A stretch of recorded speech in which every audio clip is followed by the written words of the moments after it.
Եթե ցորենի հատը ընկնելով հողի մեջ չմեռնի, ինքը միայն կլինի, իսկ եթե մեռնի, շատ արդյունք կտա։ Այսպես է ասում մեր Տերը Հիսուս Քրիստոս։ Ցորենի հատը Աստծո խոսքն է, որ մեր մեջ մտնում է, ինչպես Պողոս առաքյալն է ասում, մենք պետք է մեռնենք աշխարհի համար, եւ աշխարհն էլ մեզ համար պետք է մեռնի։ Աշխարհ ասելով ինչ նկատ ունենք։ Մարդ երբ որ դարձի է գալիս առ Աստված, նկատում է, որ իր մեջ տարբեր տեսակի աշխարհային սովորություններ կան, հին մարդուց մնացած բնավորության գծեր կան։ Եվ եթե ինքը ուզում որ Աստծո խոսքը իր մեջ խոր արմատներ գցի, պետք է ինքը մեռնի մեղքի համար։ Չար սովորությունները հաղթահարի, որովհետև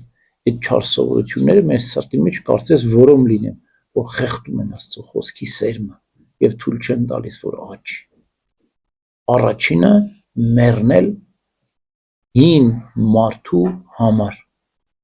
հին մարդը մեռցնել։ Բնականաբար դա ամենակարևոր սկիզբն է հավատքի կյանքի։ Ինչպես պիտի մեռնենք մենք, խորը զղջումով, արտասուքներով, խոստովանությամբ եւ ապաշխարությամբ։ Սկիզբը շատ կարևոր է։ Երբ որ մարդը իր սկիզբը հոգեոր կյանքի սկիզբը ամուր է դնում, իրապես ամբողջական խոստովանում է, զղջում է ու ապաշխարում է, այն ժամանակ իր սրտի անդաստան, իր հոգին, իր միտքը սկսում է մաքրվել, որը մահանում է բարենպաստ պայմաններ է ստեղծում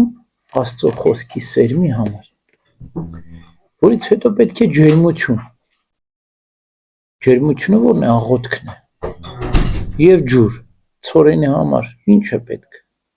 Պարարտ հողը ինչպես ենք մենք ապահովում, արմատախիլ անելով որոմը, օտար սերմերը, մաքրում ենք մեր սրտի անդաստանը, հետո սկսում ենք աղոթքով ջերմացնել մեր սիրտը, ջերմ, տաք հողի մեջ է, սառը հողի մեջ սերմը չի աճում, ձմեռը հողը չի աճում, այդպես էլ եթե մենք աղոթքով չենք ջերմացնում, սառել է մեր սիրտը, ջերմերանք չի աղոթքի մեջ, Աստծո խոսքը չի աճելու մեր մեջ, եւ ամենակարևորը պետք է արտասուքներով ջրել այդ հողը, եւ այդպես Աստծո խոսքի սերմը, որ մեռել էր մեր մեջ, արմատներ է սկսում գցել, եւ այդ ամբողջը չի երևում, անտեսանելի է, սրտի մեջ է կատարվում, ինչպես սերմը դու գցում ես հողի մեջ, չես տեսնում, թե հողի տակ ինչ է կատարվում, այդպես էլ Աստծո խոսքի սերմը, որ է Սուրբ Հոգու շնորհը, մեր մեջ անտեսանելի արմատներ է գցում, երբ է տեսանելի լինում, երբ որ հողից ծիլը դուրս է գալիս, այդպես էլ երբ որ մենք չար սովորությունները հաղթահարեցինք, մաքրեցինք մեր սրտից ու սկսում ենք առաքինություններ ձեռք բերել, չար սովորությունների փոխարեն, մեզ համար արդեն ոչ միայն հաճելի չէ, այլ նաև մերժելի է հին մարդը, որտև դու չես կարող երկու տիրոջը ծառայել, կամ մեկին կսիրես, կամ մեկին կարհամարես, այդպես էլ չես կարող մարմնին եւ հոգուն ծառայել, ուրեմն դե հոգուն ծառայես, մարմնին խնամք պիտի տանես, եւ սկսում ես առաքինություններ ձեռք բերել, ծիլը դուրս է գալիս, առաքինությունները որոնք են, համբերատարություն, ժուժկալություն, աղոթասիրություն, ներողամտություն, գթառատություն, մարդասիրություն, այս բոլոր առաքինություններն են, որ մարդը պետք է ձեռք բերի, բայց դերևս ծիլը ցորեն չի, հասկ չի, համբերություն է պետք, համբերողություն, պետք է քաղցրանա քո, բարձրանա այդ ծիլը, այսինքն դու պիտի հարատևես քրիստոնեական կյանքով, առաքինություններդ պետք է կյանքի ընթացքով անցնեն եւ դառնա ցորեն, բայց ցորենն էլ մի հատ լավ պիտի արև տեսնի, ասիկն ջերմերան դաղուտքը եւ մեկ էլ ցուրտ պետք է տեսնի։ Տեսել եք չէ՞ թեթև ցուրտն էլա քաղցրում, այսինքն փորձությունների միջով պետք է անցնի քո առաքինությունները, քո քրիստոնեական կյանքը փորձությունների միջով պետք է անցնի, այն ժամանակ ատոք հաս կդառնա, ատոք լիքը ցորեն պետք է։ Տեսեք, երբեմն ցորենը դատարկ է լինում, աճել է, հասունացել է, ցորենը, բայց մեջը դատարկ է։ Այդպես էլ երբեմն քրիստոնյաները ցույց են տալիս, որ իրական քրիստոնեական կյանքում են, բայց դատարկություն են։ Արտաքինից քրիստոնյա են, բայց ներսը դատարկ է։ Կարծես երկու ճանապարհների վրայեն են գնում։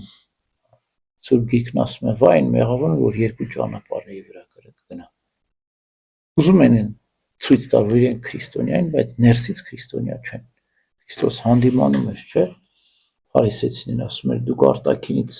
մարդկանց լավն եք, բարի եք, բայց ներսից լի եք աղտեղությամբ, չարությամբ ու նախանձով։ Ուրեմն մենք ներսը պետք է մաքրենք, այսինքն ցորենիդ հասկը պետք է ատոք լինի, լիքը լինի։ Եվ այդպես, երբ որ պատրաստ լինի, մեր Տերն ավետարանում ասում է, դուք ասում եք 4 ամիս կա, որ հունձը գա, իսկ ես ասում եմ, տեսեք, որ հունձը հասունացել է։ 4 ամիսն ինչ է, ասում է Սուրբ Գրիգոր Տաթևացին, այդ 4 ընթացքներն են։ Սկզբում ցորենի հատը